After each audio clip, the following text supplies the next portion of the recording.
a chordia. Tá anáilte roiver fad and shot Ternona. You're very welcome, and please excuse this chest cold that I have. But I don't feel a bit sick because we have two dear old friends. Well, they're not that old actually. But two dear friends and two outstanding artists here today.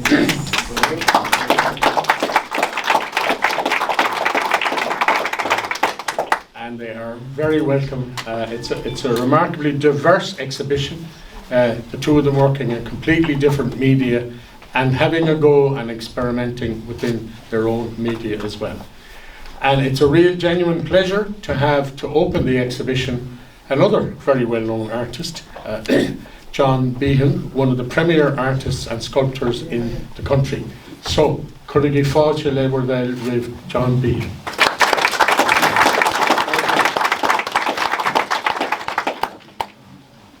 Thank you, Tom, and welcome to the exhibition.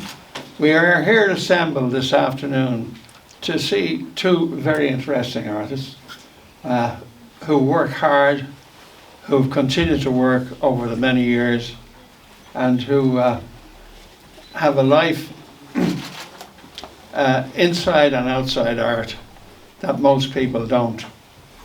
And it would be very well worthwhile considering, you know, how hard it is to work at art and also have a day job. But I know Patsy and Gay since they were teenagers down a long walk when they had their business down there, and their father was alive at the time, and they were all working like dogs. And people didn't appreciate, but you know, the rain would be coming down and there they'd be on their cars and patching up people's problems, you know. Very helpful people, very genuine people. But this exhibition here today now is a testament to their ability as visual artists. And what I see here is a real development from the last exhibition of their work here in Kenny's, who have given them a forum which they need, which we all need, and which they've used in a remarkably creative way. Gay is a sculptor, and he can handle metal like nobody else can that I know of in this town anyway, and further abroad. But Gay has that ability because he's worked with metal all his life. It's there, and it's in his genes, you know. And he expresses very well. Now he was always very adept at making figures with instruments and barrels of porter and poteen and whatever else, and he always expressed himself very well within that medium of welded copper. But now he's moved on, and I'm very glad to see a very elegant development in his work here today. He's introduced nature, leaves and trees and branches, and he's also put within those branches and leaves little surprises like the birds looking out, and you'll see there number 11, I'll see you. There's always a sense of humour there in the work, which is very good to observe, you know. Then he has buskers, he has musicians, violin player, and wild birds. I love to see that. And the piece number 3, Roses, have a good look at that. It's a very creative, well finished, well thought out piece of work. And that's the direction Gay is going in. And I welcome it very much so, because he's observing from nature and taking not just his own imagination, but actually observing how nature works. And that's always a good sign in any artist, that you keep on looking. You don't close your eyes. Your vision keeps going. It goes from point to point. So that's Gabriel's work to date, and I'm very glad to see the new development. Now the same thing applies to Patsy. Patsy's been painting for a long time, and I know his work from back over 35, 40 years. And I see a new direction. He's looking at things that he looked at in, say, a more romantic, landscapey way. He's now beginning to get creative within the confines of art. And as W.B. Yeats said many years ago, art creates art. Patsy's been looking at pointillism and at certain forms of expressionism. And I find that the development is leading to, I would say, a more realistic form of expression. It doesn't mean he's leaving his imagination in the wilderness, by no means.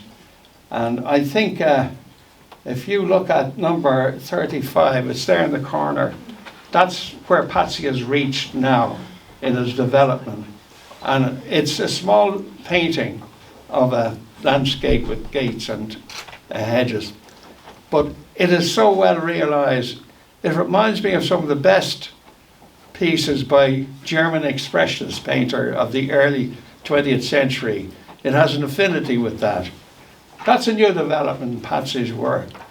And it's the apotheosis of his work here in this exhibition, I feel. There are many fine examples. And, you know, the colour of winter is painting of the college of within UCG. It's so well realised. Myself and Dean were discussing a tree in one of Patsy's painting and comparing it to Roderick O'Connor. And that's high praise indeed, because O'Connor was a master painter, one of the greats of Irish art. And Patsy is following there in his footsteps. It's not just a tree and slapping on a brown kind of overall trunk of a tree.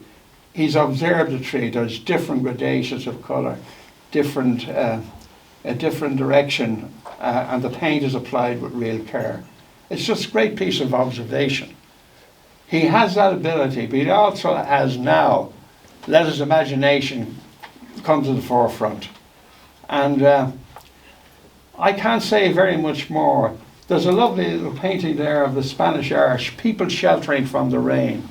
There's a sense of reality in that painting that captures exactly a rainy day in Galway. And God knows we get enough of them. But Patsy turns it into a work of art.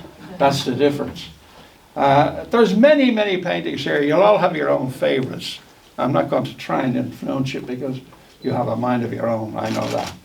But there are some small masterpieces here today by Patsy, and Gay in his own way, taking on nature and introducing it into his art, and I think extremely successful.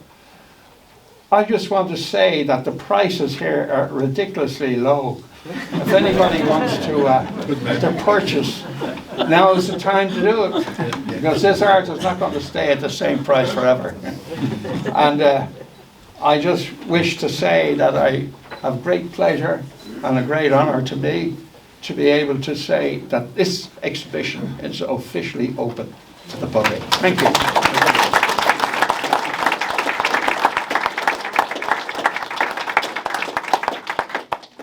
A few words. Good man. Hello, sorry, and thanks very much everybody for coming. It's great to see a lovely turnout. Patsy and myself are actually thrilled to be here, and we especially like to thank Dean and Tom for the encouragement of putting on this particular exhibition. Thank you very much, both Dean and Tom. And I'd especially like to thank John. He's a great friend of ours, for actually opening the exhibition. He's a master sculptor. Honestly, every time I see him, I say, "She." I never reach his standard. You know, he's brilliant. And I'd like to thank, as I said, everybody for coming here. I just a small little story. I remember one time I was walking in Dublin, and Martina and myself, and we outside the Apollo Gallery, and I saw a number of paintings outside by Marky Robinson. I went inside, and there was an elderly gentleman inside, sitting down, and I was talking to him, and I said, I never heard of Marky Robinson, and he says to me, you know, if you'd never heard of Marky Robinson, he said, you don't know anything about art. So the following day I was at work, and I said to Patsy, have you ever heard of Marky Robinson? And he said, no, but I said, you know nothing about art either. And I couldn't leave it at that. Thank you very much, everyone.